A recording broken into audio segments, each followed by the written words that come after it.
vamos a estudiar la segunda parte de las puertas de la ciudad. Hoy vamos a ir a la puerta del pescado. Para recordar así rápidamente, estamos en el capítulo 3 de Nehemías.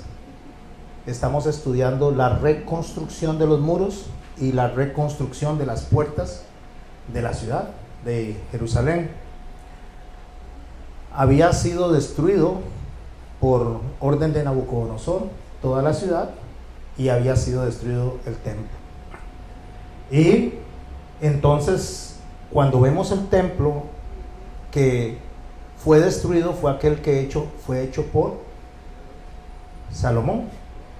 Esto representa justamente la primera vez que el Señor viene a nuestras vidas y nos salva. Así que la segunda reconstrucción del templo no puede representar la salvación porque ya fuimos salvados. Lo que está representando es la restauración de algo que pasó en las vidas nuestras y se quebró. Se rompió el corazón, se rompió todo lo que fue y teníamos pensado en nuestra vida con nuestro Señor. Y ese derrumbe de la ciudad es lo que estamos abordando. Y empezamos con la primera puerta que debe de pasar todo creyente una vez que está herido, lastimado, y especialmente como el caso de Israel, por consecuencia de castigo, porque Israel fue castigado por su desobediencia, por su rebeldía. Dado eso, entonces el Señor viene y permite que Israel, en orden de el rey Ciro, envía a Zorobabel a reconstruir primero el templo, que es reconstruir el corazón, reconstruir el alma. Después envía a Esdras, que es poner la palabra, porque la palabra no la va a recibir nadie si antes el corazón no se sana delante de Dios. Primero hay que sanar el corazón para que el corazón entonces reciba la palabra, para que la atesore, para que la ponga en práctica. Y de último viene la reconstrucción de los muros y las puertas, que significa la restauración total de la vida, y eso es un proceso. Es en el que Dios nos permitió a nosotros entrar como iglesia y a los que nos estén escuchando a través de el canal por el cual algunas personas me siguen. ¿Por qué Dios nos pone en esta restauración? ¿Por qué Dios nos mete en un proceso de 12 semanas para que nosotros entremos a aprender cómo restaurar nuestras almas? Nosotros no lo sabemos, pero Dios, que es perfecto y santo, Él lo sabe. Cada uno de los que estamos acá y cada uno de los que me escuchen tienen un tesoro que, conforme van pasando las semanas, nos vamos a ir dando cuenta de lo bondadoso, misericordioso que es Dios. Dicho esto, vamos a orar y le vamos a dar gracias a Dios. Padre, en el nombre de Cristo te doy gracias por la oportunidad una vez más de reunirnos aquí como hermanos, Señor, y hermanas. Sabemos, Señor, que tú lo dijiste, Señor, esto es un hospital para enfermos, no para sanos. Viniste a sanar nuestros corazones, nuestras almas, a restaurar nuestras vidas, Señor. Viniste a darnos paz, gozo, viniste a darnos sentido, norte. Así que, Señor, nos viniste a dar razón para vivir. Te damos gracias porque lo pensaste y lo ejecutaste, Señor, a través del sacrificio de nuestro Señor Jesucristo. Y hoy, Señor, tenemos la posibilidad de que nuestras almas sean restauradas por el Espíritu Santo. Ayúdanos a entender el mensaje. Gracias por los espacios que abres, Señor, porque algo está en tu corazón hacia nosotros, que estás permitiendo, Señor, que tengamos incluso hasta más tiempo en las enseñanzas, con el fin de que podamos, Señor, profundizar en este tema que le has regalado a tu iglesia. En el nombre de Jesús, disponemos nuestros corazones, disponemos nuestras mentes y te damos gracias. Amén. ¿Cuál fue la primera puerta que vimos la semana pasada? La puerta de las ovejas. En el capítulo 3, que es el que estamos estudiando de Nehemías, en el verso 1, es donde inicia el camino por la puerta de las ovejas. Si bien es cierto que ya la vimos la semana pasada, necesito mencionar algunos aspectos, algunos detalles de mucha relevancia que no me dio tiempo la semana pasada, pero que como tenemos un proceso de varias semanas podemos ir rescatando y podemos ir traspolando cada una de los mensajes. Eso significa que donde termina uno, inicia el otro. Cuando habla de la reconstrucción de la primera puerta, dice que se levantó el sacerdote Eliab y sus hermanos sacerdotes. Recordemos que esta es la única puerta que no tenía cerrojos, no tenía candado, siempre estaba abierta. Esto representa la puerta principal para poder restaurar nuestras vidas. Representa la cruz, representa a Jesucristo. Y por lo tanto, quien está encomendado, quien tiene la función, la labor de hacer esa reconstrucción de esa puerta, es el sumo sacerdote, lo cual representa a nuestro Señor Jesucristo. Y dice que el sacerdote Eliab con sus hermanos los sacerdotes, que nos representa a nosotros como iglesia. O sea, nosotros somos los que tenemos que estar al frente cuando una persona llega, cuando una persona incluso de la misma iglesia está, como diría un pastor argentino, rota. Entonces nosotros vamos a ser los que vamos a hablar en nombre del Señor, porque es a la iglesia a la que dejó para representarlo acá.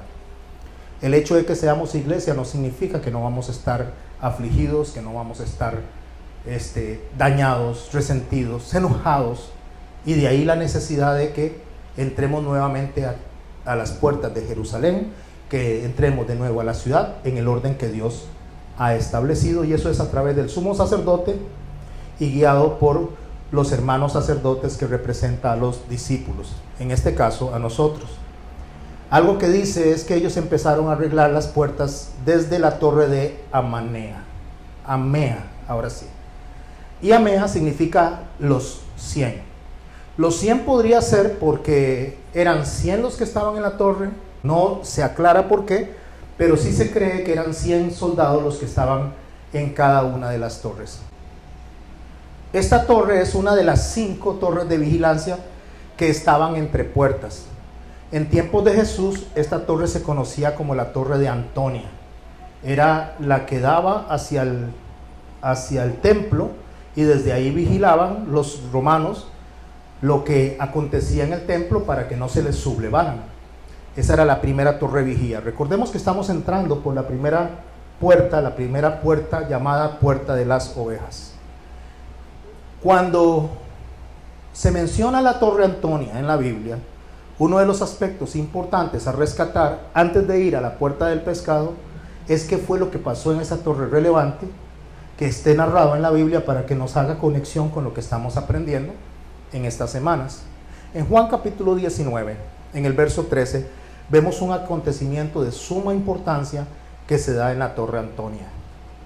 Dice así: entonces Pilato, oyendo esto, ¿qué estaba oyendo? Cómo entregaban a Jesús, cómo querían que lo crucificaran, las acusaciones que estaban haciendo. Y él llegó y habla con el Señor Jesucristo, le dice que ahí está la verdad, y empieza ese diálogo donde al final de cuentas él le dice que él lo puede hacer libre.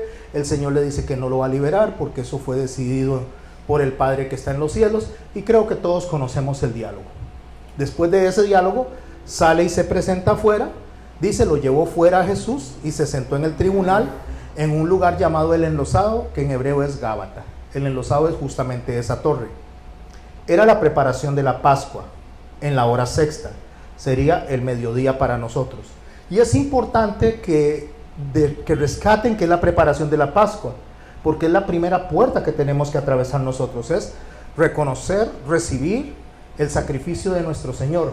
No porque digamos que lo aceptamos nos va a salvar, sino al contrario, que lo vamos a reconocer porque el Señor nos salvó y podemos entonces accesar las demás puertas. No podemos accesar ninguna otra puerta si no entramos primero por esta. Entonces dijo a los judíos, hablando de Pilato: he aquí vuestro rey. Pero ellos gritaron: fuera, fuera, fuera, crucifícale. ¿A vuestro rey he de crucificar?, pregunta Pilato. Respondieron los principales sacerdotes, y aquí está el punto que vamos a rescatar nosotros para tenerlo presente a la hora de entrar a la puerta del pescado. No tenemos más rey que César. ¿Qué era lo que estaba pasando? Que el primer camino a la restauración, el primer paso que debía darse por el sumo sacerdote se estaba dando. Pero los que representan al sumo sacerdote, a Cristo, a Dios, al Mesías, estaban pidiendo que le crucificaran. Si el sumo sacerdote se entrega, pero los sacerdotes, en este caso, sean discípulos, sean pastores, sean personas que representan a Cristo, estorban, entonces el camino para la restauración para muchas personas se va a entorpecer. De ahí que el Señor dice: hay de aquellos que hagan tropezar a uno de estos pequeños que creen en mí. Mejor le fuera ponerse una piedra del molino de asno en el cuello y lanzarse al fondo del mar. Lo que está diciendo cuando habla de los pequeños que creen en mí, aunque está usando la figura de un niño, lo que está hablando es de personas inmaduras. Cuando nosotros, los que suponemos que somos maduros, en lugar de hacer pasos consecuentes con lo que decimos que somos, lo que hacemos es lastimar a las personas que están recién ingresando, heridos, en lugar de ser un aporte, un soporte, que fue lo que le dijo Pablo a los de Corinto: a estas horas ustedes deberían de estar enseñando, y todavía lo que quieren es que les den lechita, cuando deberían de estar comiendo vianda. Bueno, eso es lo que estaba pasando ahí. Los sacerdotes, los que se suponen debían de estar reconstruyendo con el Mesías, no lo estaban haciendo. Y eso se dio desde la Torre del Antonio, lo que se conoce como la Torre de Jamea, desde la Torre de Jamea. Recordemos que cuando el Señor habla de la primera puerta, que es la que estamos mencionando, que es la de las ovejas, Él también se refirió a sí mismo de esta manera. Juan 14:6, Jesús dijo: yo soy el camino, la verdad y la vida. Nadie viene al Padre si no es por mí. ¿Cómo se refiere Él? Como el camino, como el inicio.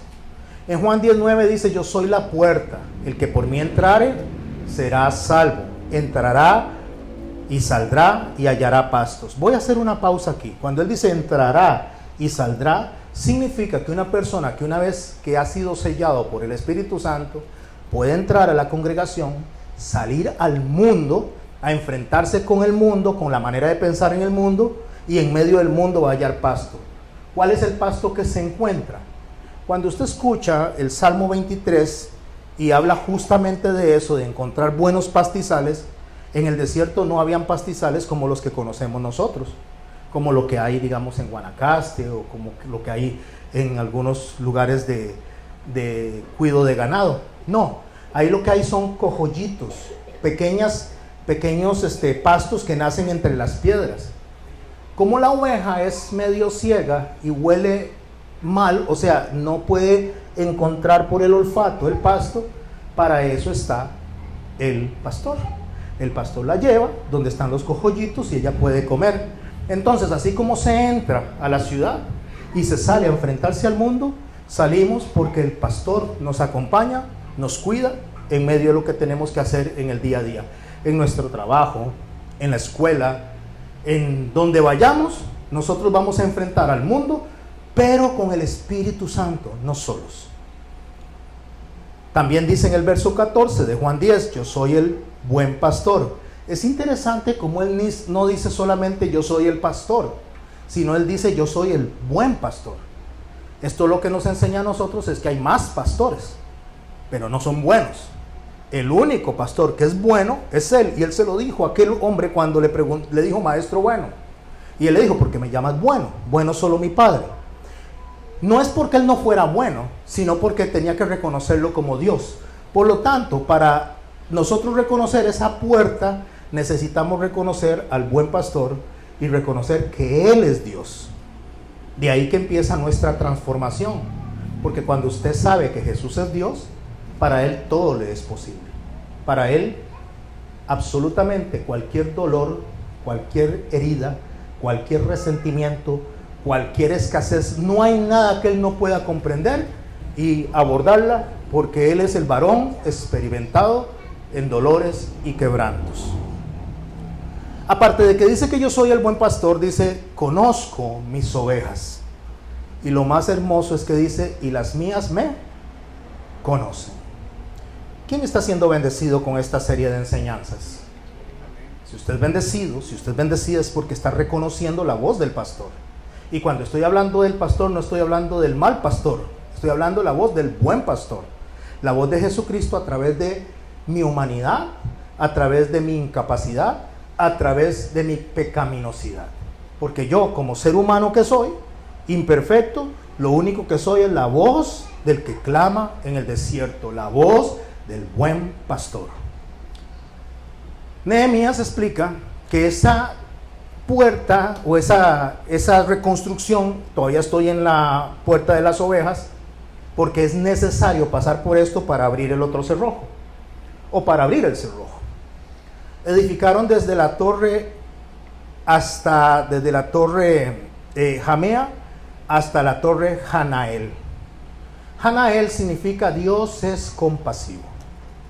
Entonces edificaron desde la torre de los 100 hasta la torre llamada como Dios es compasivo. Dice que junto a ella edificaron los varones de Jericó y luego Zacur, hijo de Imri. ¿Por qué menciona a la gente de Jericó? Porque Jericó en un tiempo se consideraba una ciudad maldita, y en ese momento ya no se considera una ciudad maldita, porque Dios es compasivo, porque Dios es misericordioso, porque Dios también se acercó a Jericó para salvar a esas personas. Y si usted recuerda la historia de ahí, tenemos una mujer que estaba pidiéndole la protección al pueblo de Israel, porque antes de que llegaran ya ella creía en Dios. Por lo tanto, mis hermanos, nosotros tenemos que aprender que Dios se anticipa a lo que nosotros hagamos. Nosotros pensamos que la gente se salva por lo que nosotros decimos. La gente no se salva por lo que nosotros decimos. La gente se salva por lo que el Espíritu Santo hace en las personas. Y después nosotros, junto con el pastor, junto con el que reconstruye, nosotros vamos a poner la madera. Y ahorita vamos a ese punto. Dice el verso 3 de Nehemías 3, los hijos de Sená edificaron la puerta del pescado. Ya entramos a la puerta del pescado porque era necesario este recorrido. Y gracias al que me cedió el tiempo de reflexión, porque lo utilicé justamente para presentar esta entrada. Los hijos de Sená edificaron la puerta del pescado. Voy a hacer una pausa aquí. Les había dicho que cómo huele una pescadería. Fuerte. A veces, dependiendo del lugar donde esté y del calor que haga, usted ese olor lo siente desde largo. Especialmente si usted pasa por un lugar donde descabezan pescado, y ese pescado lo van echando en barriles o en contenedores, y eso, por mucho que limpien, siempre suelta olor. Y nosotros lo que tenemos que hacer es justamente entrar a la puerta del pescado, pero esa puerta no se puede abrir desde afuera, porque de ahí en adelante todas las puertas se abren solo desde adentro. Así que alguien tiene que abrir la puerta, alguien tiene que abrirnos la puerta a nosotros, en nuestra restauración, en la restauración del alma. Usted no puede abrir la puerta, yo no puedo abrir la puerta, porque hay algo que nos impide abrir la puerta, y justamente es el olor a pescado. Ah, pastor, ¿y qué es ese olor? ¿Será nuestra pecaminosidad? No, mis hermanos, porque dice la palabra de Dios que el Señor nos perdonó a nosotros de todo lo que habíamos hecho, nos limpió con su sangre. Y recuerden que estamos hablando de la restauración de la ciudad. Cuando el Señor nos salva, cuando el Señor nos sella con el Espíritu Santo, Él nos perdona de los pecados que hacíamos, los pecados que hacemos y los pecados que haremos. Eso se llama gracia. Pero hay un problema, hay algo que estorba cuando caemos, sea resentidos, sea enojados, sea porque nos hirieron, sea porque estamos desanimados. No importa la razón por la cual nosotros se nos derrumbe nuestra ciudad o la ciudad que está en el corazón nuestro, donde nosotros tenemos al Espíritu Santo para adorar a Dios, no importa la razón que sea, hay algo que estorba. Y se llama, en este caso, le voy a poner por ahora, antes de abordarlo, el olor a pescado. Dice la palabra en Nehemías capítulo 3, en la segunda parte del verso 3, ellos, refiriéndose a los de Sená, y es importante que tengan presente ese nombre, la enmaderaron, levantaron a sus puertas con sus cerraduras y cerrojos. Escuchen, la enmaderaron. Enmaderar es poner madera. Así es como como se conoce. Le pusieron madera, o sea, los marcos para poder levantar la puerta, y le ponen cerraduras y sus cerrojos. Cerradura y cerrojo no es lo mismo. Se pusieron dos cosas. ¿Cuál es la diferencia? Parece que cerradura y cerrojo es lo mismo, pero cada uno de ellos es un mecanismo diferente para la seguridad. La diferencia que hay entre la cerradura y el cerrojo es que las cerraduras combinan el uso del cierre. O sea, son a veces unas manijas, a veces son pines. O sea, hay una combinación para que por dentro usted no pueda botar la puerta. La cerradura, la gente piensa que es donde usted pone la llave, y resulta que no es donde pone la llave, es lo que usted pone cuando usted tiene una puerta y por dentro pasa ciertos, ¿cómo se llama esto? Picaportes. Esos son justamente las cerraduras, no el cerrojo. Lo que nosotros llamamos cerrojo, donde se mete la llave, o cerradura, es errado, como lo estamos llamando. ¿Por qué? Porque la combinación de varias herramientas de seguridad hace que sea la cerradura. Eso es lo que hace que no puedan botar la puerta. Tienen a veces uno o varios pasadores, mientras que los cerrojos cuentan con un único pasador de seguridad, un único. Es lo que usted pone en su casa. Cuando usted pone una llave y le da vuelta, eso realmente no es una cerradura, eso es un cerrojo. Es un solo pin que opera a través de una llave. Bueno, estos dos elementos de seguridad es necesario abrirlos para poder entrar a la puerta del pescado. Y vea que son dos elementos y no son fáciles de abrir. Se necesita la llave y se necesita ir quitando los pines para poder pasar. La Biblia no pone las cosas por ponerlas, todo tiene un significado. Lo que necesitamos es aprenderlo, es profundizar en ese significado. ¿Se acuerda de los hijos de Sená que están enmaderando? Que les dije que tuvieran presente ese nombre. Los hijos de Sená eran 3.600 hombres que habían regresado de Babilonia. Habían regresado con Zorobabel. Eso se lo encuentra usted, no lo voy a leer, en Esdras capítulo 2, verso 35. Pero más que Sená, el Sená no era el nombre de un hombre, sino el nombre de un lugar cerca de Jericó. Estas personas se le llamaban los varones de Sená por la procedencia, como María de Magdalena. Magdalena no es un nombre, es un lugar. Ella venía de Magdala. O hablemos de Judas Iscariote. Iscariot es un lugar, no es el nombre de él, no es un apellido. Las personas se le llamaban por su procedencia. Esos hombres habían venido de Jericó, lo cual nos enseña a nosotros que de la ciudad maldita, de la ciudad que había sido destruida por aspectos de idolatría, Dios había levantado sacerdotes. Sacerdotes que estaban reconstruyendo justamente la puerta del pescado. Estaban quitando el olor de pescado, personas que venían del paganismo. A ver si lo digo de una manera diferente. Hay gente que dice, ay, yo nací en la iglesia, desde niño soy creyente, desde niño soy cristiano, ¿qué me van a enseñar a mí toda la vida? Y resulta que la gente que se sumó al reino de los cielos, que Dios llamó tarde, se comportan más como hijos de Dios que aquellos que dicen haber nacido en cuna cristiana. Que pueden saberse la Biblia al dedillo, pero la recitan por conocimiento, no por experiencia. Simplemente lo que hacen es utilizar en la palabra de Dios como una herramienta para pisotear a otras personas. Bueno, la puerta del pescado tiene que ser abierta desde adentro por dos tipos de cerradura. Por el sumo sacerdote y tiene que ser abierta por los discípulos. Todo tiene que ser abierto desde adentro. No hay forma de que nadie se brinque una puerta.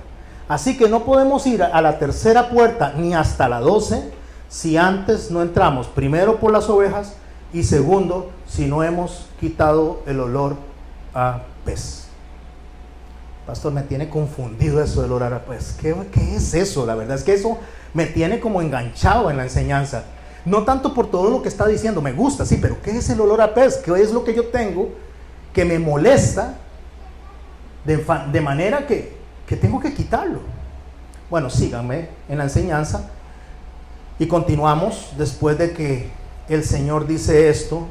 En el verso 2, para devolvernos un momento al verso 2 y seguir leyendo Lo de la puerta del pescado dice, junto a ella edificaron los varones de Jericó. Luego habla Zacur, hijo de Imri. ¿Quién era Zacur? Zacur era uno de los que estaban a cargo del tesoro de Jerusalén, la persona que tenía el cuidado de las riquezas del templo para poderlo reconstruir.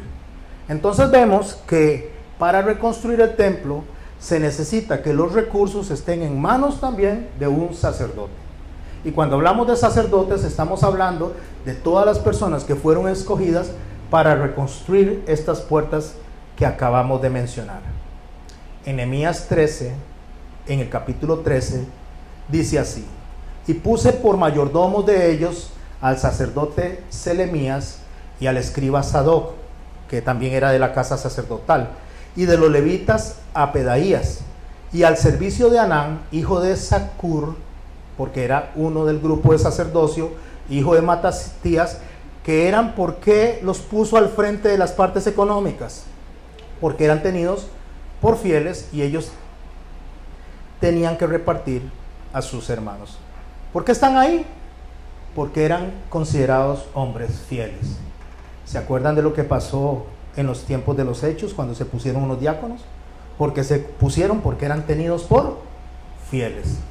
No se pone a cualquier persona al frente de un liderazgo, porque si usted pone a cualquier persona al frente de un liderazgo que no tenga un buen testimonio, que no sea reconocido como fiel, mi hermano y mi hermana, lo que hace es hacerle daño a las otras personas, porque las otras personas, en lugar de blasfemar contra la persona que está haciendo el mal uso de los recursos, sea espirituales o materiales de Dios, blasfema contra Cristo. Mira, y se dice que es cristiano, y se dice que desde niño es cristiano, y empiezan a hablar y a blasfemar contra Cristo por la conducta de los que deberían de hacer un buen uso del testimonio. O sea, en definición, estos eran hombres idóneos para trabajar con el sumo sacerdote y reconstruir las puertas del muro. ¿Qué se le encargó a ellos? Enmaderar. Fue lo que dijimos hace un rato. Enmaderaron la puerta del pescado. ¿Qué es enmaderar? Para enmaderar necesito irme yo a Levítico y ver cómo es el altar que se hacía en el desierto. No porque estuvieran haciendo un altar, porque es la figura que estamos viendo. Cuando se llegaba al desierto y se levantaba un altar para adorar al Señor, se hacía sobre la tierra. Se ponían piedras, después se ponía leña, madera que tenía que ser quemada, y sobre eso se ponía el sacrificio, sea un cordero, o sea un cabrito, o lo que se vaya a sacrificar se ponía sobre la madera, y después se ponía fuego. Déjeme explicarlo de esta manera. Es necesario que sobre las piedras que representan el testimonio de quién, de los profetas, de cada una de estas personas que dejó Dios como testimonio de lo que es su carácter, esas son las piedras sobre la tierra, se ponga madera. La madera es lo que se va a quemar, y lo que se va a quemar es lo que estamos haciendo hoy, la palabra de Dios. La palabra de Dios es lo que se quema para darle al fuego fuerza para que queme lo que está arriba, que es el sacrificio. Y al quemarse la madera con el fuego, es la palabra respaldada por el poder del Espíritu Santo para poder reconocer el sacrificio. ¿Están conmigo? Y entonces, ¿qué tienen que hacer? Enmaderar las puertas, porque cuando se entra por las puertas, que son un muro que representa el testimonio de lo que pasó ahí, por haber desobedecido a Dios, fueron castigados por 70 años, deben de pasar a través de la madera, recordar, redarguir se llama eso, volver al argumento, recordar la historia de por qué se pasó por ahí. Por eso el Señor, cuando habla de esto, dice que debemos de ir a los escritos de Moisés, a los profetas, y debemos de ir a los salmos. O sea, lean eso para poder entender realmente quién soy yo, porque eso habla de mí. La única forma de que podamos nosotros entender esto que acabo de decir es quemando la madera a través del fuego que produce el Espíritu Santo para poder percibir el olor de la puerta del pescado. Y así podamos entrar. ¿Quién quiere entrar conmigo? ¿Quién quiere saber dónde está el mal olor que producimos nosotros como creyentes? Y no manden a bañar al que está a la par, no se trata de eso. Es algo que no se ve, por lo menos físicamente. No se siente si es un olor así, como cuando usted entra a una pescadería. No, pero es algo que está ahí y es sumamente dañino, a tal grado que no se puede accesar si desde adentro no se abre. ¿Quién la abre desde adentro? ¿Cómo podemos abrir desde adentro los diferentes dispositivos de seguridad? Bueno, resulta que los cerrojos y las cerraduras son para que no entre la persona que no es la correcta. Pero va a entrar la persona correcta cuando el que está adentro logra discernir el que está afuera y le va a abrir. Más que impedir la entrada, son dispositivos del Evangelio para guiar a las personas a la restauración del alma. Dispositivos que no nos podemos brincar, donde Jesucristo es la base y la colaboración de los sacerdotes, o sea, de los hermanos, o sea, de la iglesia, permite que cada dispositivo se vaya quitando para poder accesar. Esa figura nosotros la podemos ver en la historia de Lázaro. El Señor dijo: Lázaro, ven fuera. Él lo resucitó, pero fueron los que estaban con él los que tuvieron que quitarle las vendas para que él supiera lo que había pasado. Entonces, aquí sucede algo.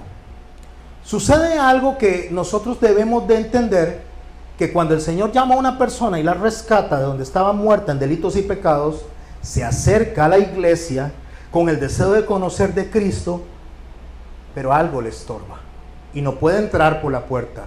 Esa puerta algo le estorba, porque los que deberían de estar colaborando, los que deberían de estar trabajando con el Señor en un mano a mano, huelen a pescado. Para aclarar las ideas y para poder ir centrándonos bien en la enseñanza que estamos recibiendo hoy, les invito a ir a Mateo capítulo 4 y voy a leer a partir del verso 18. Andando Jesús junto al mar de Galilea, vio a dos hermanos, Simón, llamado Pedro, y Andrés, su hermano, que echaban la red en el mar, porque eran pescadores. Y les dijo: venid en pos de mí, yo os haré pescadores de hombres. Entonces ellos, dejando al instante las redes, le siguieron. Lo primero que la Biblia nos enseña a nosotros es que la puerta del pescado la abren los pescadores, o sea, los discípulos, las personas asignadas para eso. En Nehemías 3, en el verso 3, regresando donde estamos estudiando nosotros, siempre tengan Nehemías marcado, porque ahí vamos a estar durante todas las semanas. Los hijos de Sená edificaron la puerta del pescado. Ellos la enmaderaron, levantaron sus puertas con sus cerraduras y sus cerrojos. Junto a ellos restauró Meremot, hijo de Urías, hijo de Cos, y al lado de ellos restauró Mesulán, hijo de Berequías, hijo de Mesesabel. Junto a ellos restauró Sadoc, hijo de Bana, y escucha el verso 5, e inmediato a ellos restauraron los tecoitas. Los tecoitas eran gente que venía de Tecoa, de donde Amós había profetizado lo que ya ellos estaban viviendo. Pero escuche lo que dice la segunda parte del verso. Pero sus grandes no se prestaron para ayudar a la obra de su Señor.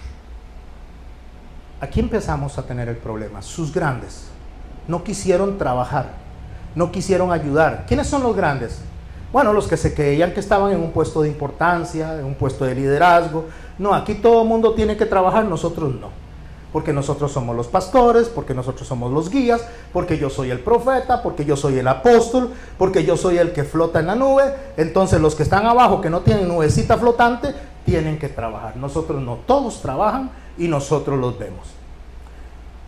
Yo creo, mis hermanos, que eso es algo que se da muy a menudo en la mayoría de los centros de reunión de la iglesia. Y digo centros de reunión de la iglesia porque la iglesia se reúne aquí. Pero esto no es la iglesia son las personas. Y nos reunimos acá, pero resulta que los grandes, y cuando digo grandes no por ser grandes, sino porque se creen a sí mismos grandes, es lo que Pablo dice, amadores de sí mismos. Personas que ven a los demás como mercancía, que se aprovechan de ellos para tener una vida cómoda. Personas que prácticamente le meten la mano en la bolsa a los demás a través del engaño de la palabra, porque les hacen sentir miserables, les hacen sentir ladrones. Malditos sois con maldición porque me habéis robado. ¿En qué te hemos robado? En los diezmos y ofrendas. Cuando realmente el pueblo estaba dando diezmos y ofrendas. No dice que no los estaba dando, lo que estaban dando era mal. Daban a la que le faltaba el ojo, a la que tenía la media renca, a lo que les sobraba. Bueno, resulta que eso se hacía o lo estaban practicando el pueblo porque los sacerdotes, los que debían de hacer y enseñar correctamente, estaban más preocupados en sí mismos que en la restauración de las almas que ellos estaban guiando. Así que el Señor lo que nos está enseñando a nosotros es que hay un problema. Hay un problema en la puerta del pescado, que para poder entrar alguien tiene que limpiar ese olor a pescado. ¿Quiénes son esos? Los grandes. Las personas que se creen que por la posición que Dios les dio en cuanto al privilegio de predicar, son mejores que los demás. A eso es a lo que el Señor dijo: hay de aquellos, dice, que hagan tropezar a uno de estos pequeños que creen en mí. Y cuando dice que se ponga una piedra del molino de asno en el cuello, le dijo, básicamente está diciendo, le sale más barato a un pastor, a un dirigente, a una persona que se considera líder, que haga tropezar a los pequeños, le sale más barato ahogarse con una piedra de 2 toneladas que enfrentarse a mi castigo. Eso es lo que dice. ¿Y dónde se enfrenta al castigo? En aquel día, dice el Señor, me dirán, Señor, Señor, en tu nombre profetizamos, hicimos milagros, hablamos en lenguas. Y el Señor le dijo, apartados de mí, hacedores de maldad. ¿Y a dónde los envió? Al fuego eterno con Satanás y sus ángeles. Duro esto, pero es lo que la Biblia dice. En Juan 13, en el verso 12, la palabra de Dios nos enseña a nosotros cómo el Señor nos enseña a actuar a nosotros cuando estamos al frente de una congregación, cuando estamos al frente como testimonio de lo que el Señor ha hecho en nuestras vidas, cómo fue que le enseñó a sus discípulos a comportarse. Él viene, llega al aposento alto, los discípulos debían de estarle lavando los pies a él y no fue así, se sentían muy grandes seguramente, porque incluso hasta uno quería estar a la derecha y el otro a la izquierda cuando él llegara a Jerusalén. Se pelearon entre ellos porque querían posiciones de importancia. Nadie quería ser el que lavara los pies, todos querían ser los que se sentaran en algún trono o en algún puesto de importancia. El Señor viene y les enseña, lava los pies de todos, y dice el verso 12 del capítulo 13 de Juan. Así que después de que hubo lavado los pies, tomó su manto, volvió a la mesa y les dijo, ¿sabéis lo que os he hecho?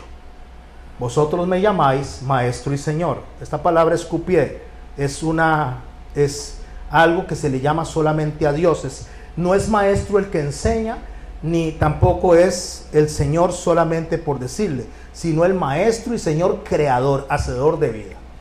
Eso es lo que significa. Vosotros me llamáis maestro y Señor y decís bien porque lo soy.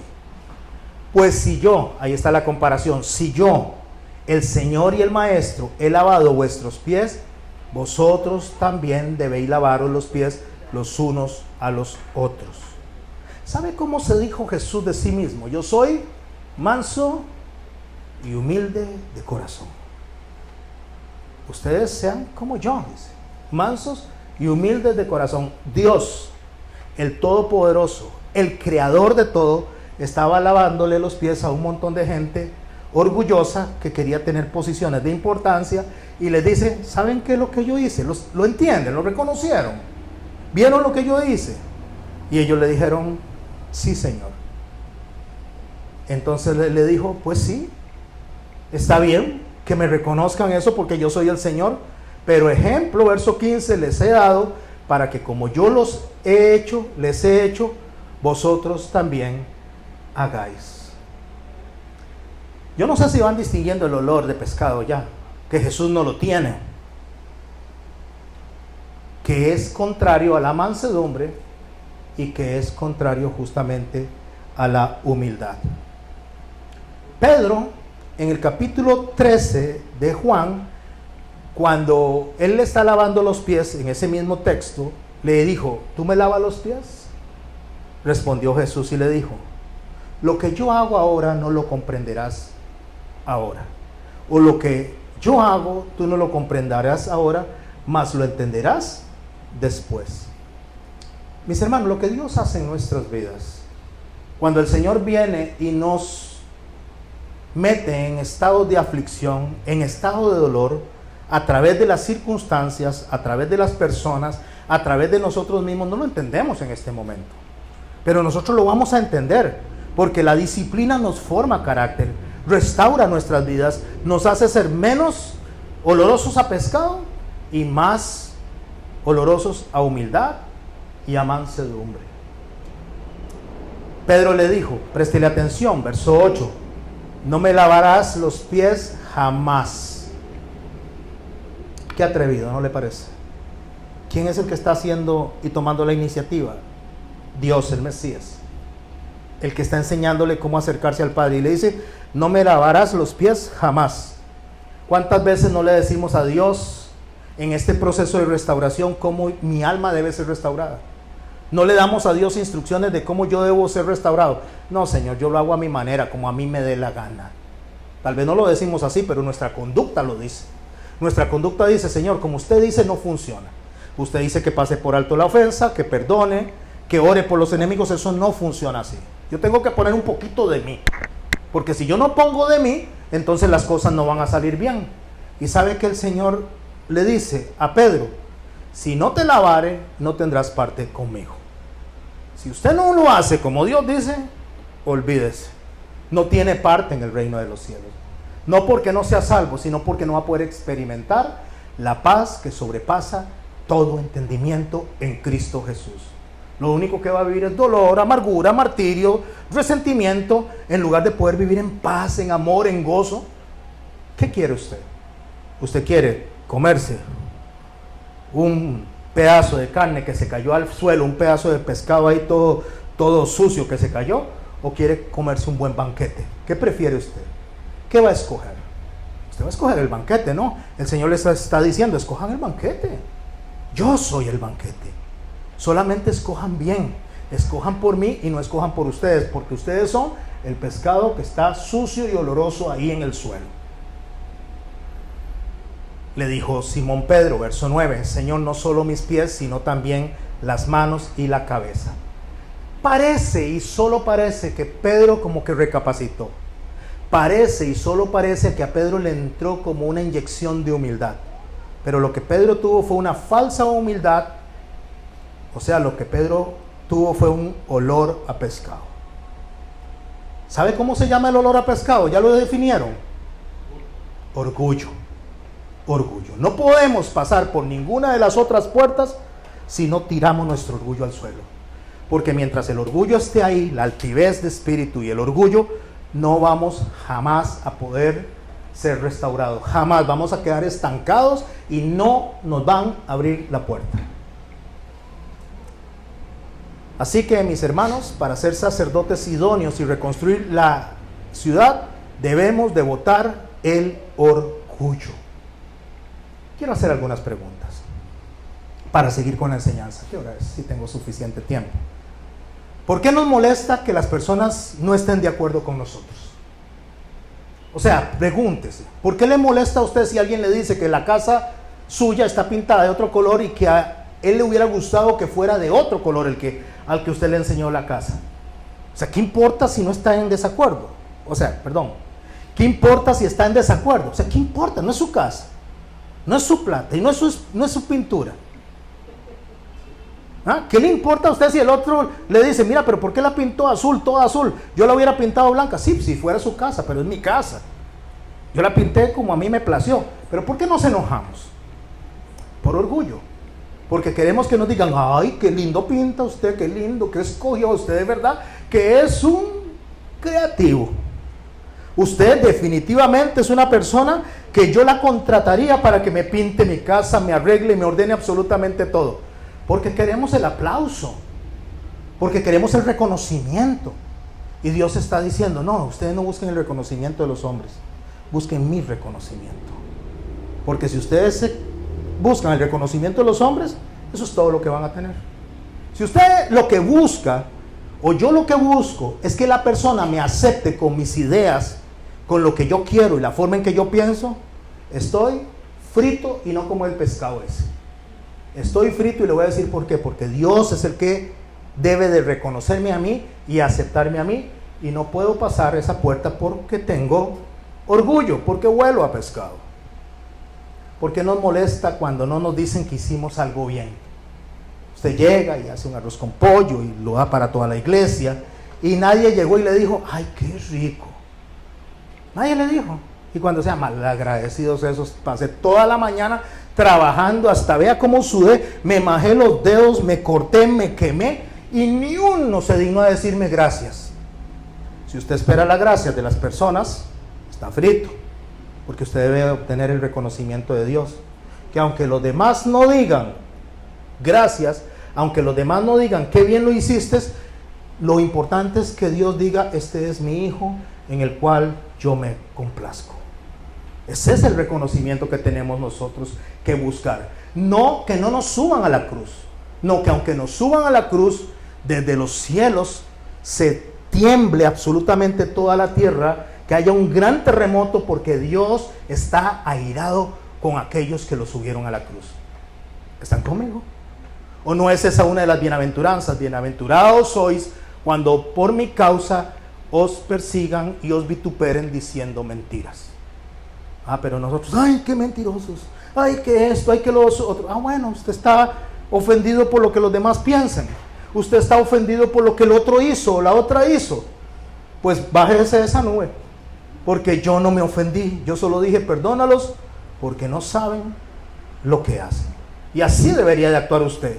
Si usted se supone que es un hombre maduro y una mujer madura en la fe, si usted se supone que ya ha pasado por el proceso de disciplina, debería ver a las demás personas con compasión y no con orgullo.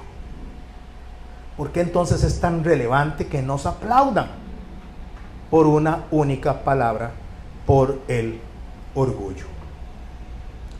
Quiero darle contenido a lo que acabo de decir, desde la palabra de Dios. Estamos apenas en la segunda puerta. Nos faltan 10 más para ir restaurando nuestra alma. Y deje de estar pensando en restaurar el alma del vecino. Deje de estar pensando en restaurar el alma de su esposa, de su esposo. Deje de estar pensando en restaurar el alma de su mamá, de sus hijos, del jefe, del pastor. Piensen que tenemos que restaurar nuestra alma. Es a nosotros, de manera individual y personal, que Dios nos va a pedir cuentas. El Señor no va a llegar y va a decir, mira, don José Garmendia, ¿qué fue lo que hizo don Roger? Cuénteme. Él no va a llegar él le va a preguntar a don Roger por don Roger. A mí me va a preguntar por mí. ¿Qué hiciste con lo que te di? A mí. Y eso involucra absolutamente todo: familia, iglesia, ministerio, trabajo. Me va a preguntar de mi testimonio. Y a cada uno de ustedes le va a preguntar por lo que cada uno de ustedes haga. ¿Sabe qué dice Dios en Ezequiel? Que cuando yo tengo algo que decir, o usted tenga algo que decir, dígalo para que la sangre de esa persona no me sea cobrada a mí. Pero una vez que usted lo dice, ya, que le vaya bien, porque ya está en sus hombros justamente la decisión de botar ese orgullo y levantar la cabeza delante de Dios y aceptar las instrucciones de Dios. A mí me toca como pastor tirar la semilla. Lo que usted haga con esa semilla es asunto suyo. A mí me toca solo lanzarla. Y cada uno de ustedes decide qué hacer con esa semilla. La semilla debe dar fruto, o usted verá si el orgullo deja que la seque. Y antes de la caída, ¿qué está? La altivez y el orgullo de espíritu. ¿Sabe qué es la caída? La caída es el fracaso, es la destrucción. 70 años de prisión en Babilonia, todo totalmente quemado, el templo destrozado, todo arrasado. Esa es la caída. Yo les pregunto a ustedes, ¿cuántos de los que están acá desean pasar por un mal rato? Por un muy mal rato. ¿Cuántos desean aquí ser castigados? ¿Cuántos de los que están aquí desean que todo se pierda? ¿Cuántos de los que están aquí desean caer en enfermedades o en destrucción? ¿Hay alguien que desea hacer eso? Porque podemos orar por eso, si quiere eso. ¿Hay alguien que lo quiera? No, ¿verdad? ¿Sabe que hay una canción que dice, a ver si me acuerdo, que me hagas, a ver si me acuerdo. Mi esposa no le gusta cantar esa canción. ¿Cómo se llama esa canción, mi amor? El alfarero. Ajá, el alfarero. ¿Alguien la recuerda? ¿Alguien puede decir unas palabras de esas? Tú el alfarero y yo el barro soy. Moldea mi vida hazme un nuevo ser y moldea mi vida a tu parecer. ¿Usted sabe lo que está diciendo? ¿Ah? ¿Usted sabe lo que está orando? Quiero tu alabanza en lugar. Por favor, le está diciendo: revuélqueme, estrípeme como un gusano, déjeme ahí como una cucaracha aplastada para poderte reconocer. Eso es lo que canta la gente. En lugar de pedir misericordia: Señor, ten compasión de mí. Bueno, pero si usted quiere la canción del alfarero, se la podemos dar y la canta usted, yo lo oigo. Si eso es lo que quiere. ¿Hasta cuándo queréis ser castigados?, dijo el Señor. ¿Quién quiere ser castigado? Qué raro, nadie levanta la mano ni dice amén. Porque todos queremos la misericordia de Dios. Pero también tenemos que botar lo que estorba, el orgullo. Porque si no, tenga la seguridad de que tras viene la paleta. Bueno, para darle contenido a esto, vamos a Juan 21. No olvidemos a Pedro, ¿verdad? Pedro es una persona muy importante en esta enseñanza. ¿Por qué? Porque Pedro era un líder nato, una persona que los demás seguían, una persona con carácter, con fuerza, con decisión. Verso 1 del capítulo 21 de Juan. Después de esto, Jesús se manifestó otra vez a sus discípulos junto al mar de Tiberias. Y se manifestó de esta manera: Jesús había resucitado. Estaban juntos Simón Pedro, subraye Simón Pedro. El nombre ese, Simón Pedro. Tomás, llamado Dídimo. Natanael de Caná, de Galilea. Los hijos de Zebedeo y otros 2 discípulos. Verso 3. Simón Pedro les dijo: voy a pescar. Ellos le dijeron: vamos nosotros también contigo. Pedro, como les digo, era un hombre de temperamento, líder, fuerte, potencial para guiar al grupo. De hecho, Jesús le había dicho algo en Lucas 22:31. No se salgan de ese texto de Juan 21. ¿Qué era lo que le había dicho Jesús? Dijo también el Señor: Simón, Simón, he aquí Satanás os ha pedido para zarandearos como a trigo. Pero yo he rogado ¿por quién? Por ti. He rogado por ti, para que tu fe no falte. ¿Por qué? Porque él es el que tenía el liderazgo, el temperamento, tenía todo el perfil para que Dios lo usara con su naturaleza, con su temperamento. Y una vez vuelto, ¿quién? Pedro, confirma a tus hermanos. O sea, una vez que usted regrese, vaya por sus hermanos. ¿Quiénes son esos? Los demás apóstoles, y tráigalos de regreso al camino. A él lo tocaba liderar eso, la restauración de ellos. Él le dijo, verso 33, Señor, dispuesto estoy a ir contigo, no solo a la cárcel, sino también a la muerte. Falsa humildad. Aunque al final él levantó la espada, pero al final de cuentas, realmente él no tenía una decisión como tal, y lo vamos a ver más adelante. Y él le dijo, Pedro, te digo que el gallo no cantará hoy antes que tú me niegues 3 veces que me conoces. O sea, lo que el Señor está diciendo, lo que le estoy diciendo que va a pasar, va a pasar. Deje de estar pensando en otra cosa, porque usted me va a negar y va a salir huyendo. Así que Pedro, cuando estamos en Juan 21, Pedro había regresado de ese mal rato, de ese dolor de haber negado a Cristo. Era el que había tenido la iniciativa a pescar. Vamos a pescar. ¿Y qué hacen todos los demás? Vamos a pescar. O sea, Pedro, cuando él decía voy a hacer algo, los demás lo seguían. Pedro tenía esa madera de líder, pero tenía un problema: un enorme olor a pescado. Y un sumo sacerdote, un guía, no puede oler a pescado. Regresamos de nuevo a Juan 21. Estábamos en el capítulo 3. Juan 21, versículo 3. Fueron y entraron a una barca y aquella noche no pescaron nada. ¿Quiénes? Pedro, vamos a pescar, y no pescaron absolutamente nada. Cuando ya iba amaneciendo, se presentó Jesús a la playa, mas los discípulos no sabían que era Jesús. Y les dijo: hijitos, ¿tenéis algo de comer?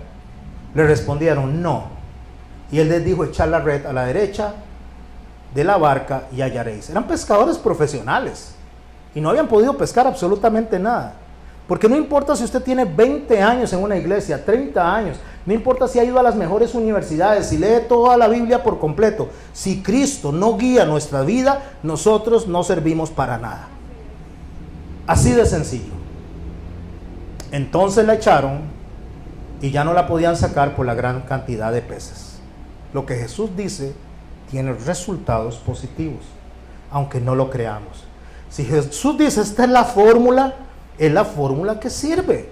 Perdone, pase por alto la ofensa, ore por sus enemigos. Pero eso no pasa si el orgullo nos estorba, ¿o no? Entonces aquel discípulo a quien Jesús amaba, es Juan escribiendo de sí mismo, dijo a Pedro: ¿es el Señor? Simón Pedro, cuando oyó que era el Señor, se ciñó la ropa. Ceñirse la ropa es obediencia, pero más que obediencia, lo que yo rescato aquí, porque él dice que se la había despojado, se la había quitado, rescato un hombre conformista o resignado. Entonces, la resignación invita a no hacer nada y dejar que la vida pase. Eso es resignación. La aceptación, que es lo que nosotros necesitamos, y no conformismo ni resignación. La aceptación nos anima a cambiar y a movernos y a seguir por objetivos. Así que mi hermano, no sea conformista, acepte lo que Dios puso en su camino y camine. Porque si usted se resigna, ya aquí me quedo, no hago nada, me siento mal, me siento triste, usted va a caer en una cueva de desesperación y de depresión, que de ahí no lo va a sacar nadie más que un cajón con los pies para adelante. Porque se está resignando y está diciendo que se me venga el mundo encima, y de ahí nadie lo va a levantar. ¿Me estoy explicando con esto? Volvemos al texto, verso 8. Y los otros discípulos vinieron con la barca, arrastrando la red de peces, pues no distaba de la tierra, sino que como a 200 codos. Al descender a tierra vieron brasas puestas y un pez encima de ellas y pan. ¿Cuántos peces habían? Uno. ¿Cuántos traían ellos? Un montón. ¿Pero por qué solo había un pez? Porque el primer pez estaba listo para comerlo. Porque el primer pez, el más suculento, el alimento estaba listo, servido a la mesa. Como la noche que habían compartido ellos, cuando Jesús iba a ser sacrificado. ¿Quién está ahí? El primogénito de los muertos, el león de la tribu de Judá, la raíz de David, el que venció para abrir los libros y los sellos. ¿Me explico quién los está esperando? Está esperándolos el Rey de Israel, el Todopoderoso, el Señor de señores. Él es el pez. Le está diciendo: vengan, coman conmigo y tráiganme peces a que coman conmigo. Eso es restaurar la puerta del pescado. Eso es acercarnos a nosotros, a la humildad y a la mansedumbre, a comer en la mesa del Señor. Jesús les dijo, verso 10, traed los peces que acabáis de pescar. Subió Simón Pedro y sacó la red de la tierra, sacó la red a la tierra, llena de grandes peces, 153, y aún siendo tantos, la red no se rompió. Les dijo Jesús, verso 12, venid, comed, y ninguno de los discípulos se atrevía a preguntarle, ¿tú quién eres?, sabiendo que era el Señor. ¿Se siente incómodo usted esta noche con lo que estoy diciendo? ¿Se siente incómoda usted con lo que estoy diciendo esta noche? No soy yo, es el Señor el que está hablando con usted, y usted sabe que Dios está hablando con usted. No soy yo, es Dios quien te está incomodando el corazón, y sabes que Dios está hablando contigo y te está diciendo, ¿quieres entrar por esta puerta? Bota el orgullo. Porque si no botas el orgullo, no podrás pasar al resto de la restauración. Vino Jesús, tomó el pan y les dio, y asimismo del pescado, que era ya la tercera vez que Jesús se manifestaba a sus discípulos después de haber resucitado de los muertos. Cuando hubieron comido, Jesús dijo a Simón Pedro, subraye Simón Pedro, y escuche cómo le dice: Simón, hijo de Jonás, ¿me amas más que estos? No le está diciendo como él le había dicho que le había cambiado el nombre en Juan, allá por el capítulo 1, verso 42, cuando le dijo: desde ahora serás llamado Cefas. ¿Qué significa piedra? ¿O qué significa Pedro? ¿Por qué no le está llamando Simón Pedro? ¿Por qué no le está llamando Pedro? Quien dice Simón Pedro es Juan en el relato. Pero el Señor le dice: Jesús, Simón, hijo de Jonás. Así es como lo describe. ¿Me amas más que estos? La primera pregunta lo confronta. ¿Realmente usted me ama como dijo que me amaba ya? Y eso le va a decir a él, a Simón Pedro, y subrayo Simón Pedro, que no lo ama como decía que lo amaba. Pero le responde: sí, Señor, tú sabes que te amo. ¿Cuál es la orden? Apacienta mis corderos. O sea, enséñele a las personas que me vienen a seguir. A usted le toca hacer eso. A usted no le toca poner tropiezo, a usted le toca enseñar. Volvió a decirle por segunda vez: Simón, hijo de Jonás. ¿Cómo le dijo? Simón, hijo de Jonás. ¿Cómo se llamaba supuestamente? Cefas, Pedro. Pero eso tiene un significado espiritual. Y le pregunta: ¿me amas? Pedro le respondió: Señor, sabes que te amo. ¿Cómo le responde él? Pastorea mis ovejas. Y le dice por tercera vez: Simón, hijo de Jonás, ¿me amas? Pedro se entristeció que le dijese por tercera vez: ¿me amas? ¿Por qué se entristece? Porque lo está confrontando. Porque si lo amara, haría lo que él dijo, de la manera que él dice, y debería estar cuidando sus ovejas en lugar de estar agrediendo sus ovejas, en lugar de sentirse más que ellas, en lugar de sentirse más digno que él. ¿O ya olvidó lo que pasó en el aposento alto? Cuando Pedro sacó esa falsa humildad: no, Señor, a mí no. ¿Y qué le dijo el Señor? Si no dejas que haga esto, no tendrás parte conmigo. No podés entrar a la restauración si no dejas que el Espíritu Santo trabaje en tu corazón y en el mío. Estamos en un proceso de 12 semanas de restauración. Y el Señor le está preguntando por tercera vez, y él, en lugar de reconocer su debilidad y su necesidad de Cristo, se pone triste. No, ya dejemos la tristeza de lado. Dejemos de lado la tristeza y empecemos a pensar y a considerar por qué el Señor está inquietando nuestros corazones. Tú, Señor, le dice: tú sabes todo. Tú sabes que te amo. Por supuesto, por eso es que le pregunta 3 veces. Porque él sabe todo, y por eso le está diciendo: Simón Pedro, apacienta mis ovejas. Porque Pedro debería de estar dejando de oler al hijo de Jonás, a pescado. Ya Pedro debería estar soltando ese orgullo, y por eso le llama Simón Pedro. Simón, todavía no eres Cefas, todavía no eres lo que te dije que tenías que hacer. Tienes que dejar de lado ese olor a pescado, tienes que dejar ese orgullo de lado, para que puedas cumplir con la labor que te di de apacentar a mis ovejas. Simón Pedro debería dejar de ser el hijo de Simón, el hijo de Jonás, y empezar a ser un hijo de Dios. Y eso es lo que el Señor nos llama. Pero Pedro se estaba rehusando, y Jesús le está diciendo lo que él va a hacer en él y cómo va a actuar en él. Verso 18: de cierto te digo, cuando eras más joven te ceñías e ibas donde querías. Cuando era más joven usted hacía lo que quería. Mas cuando ya seas viejo, escuche, cuando seas viejo extenderás tus manos y te ceñirá otro. O sea, el Espíritu Santo te va a llevar al propósito para el cual te llamé, quiera o no quiera. Y te llevará a donde no quieras.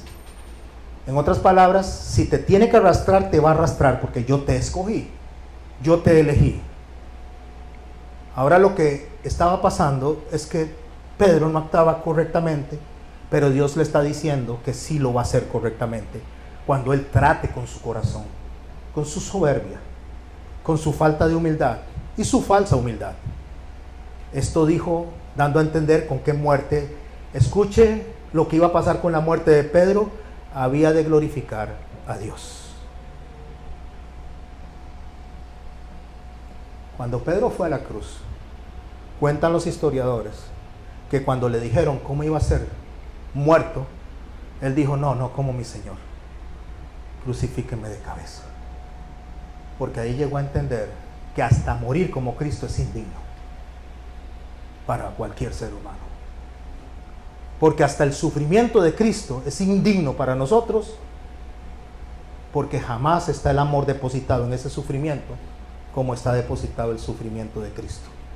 Porque Cristo nunca se quejó, nunca reclamó, nunca amenazó, nunca señaló, nunca se vengó. El Señor en todo momento amó hasta su última gota de sangre.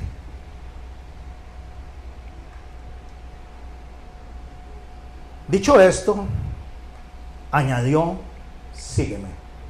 O sea, Pedro, sígame. Volviéndose Pedro, va caminando, ve hacia atrás que alguien viene. Volviéndose Pedro, vio que le seguía el discípulo a quien amaba a Jesús, o sea, Juan. El mismo que en la cena se había recostado al lado de él,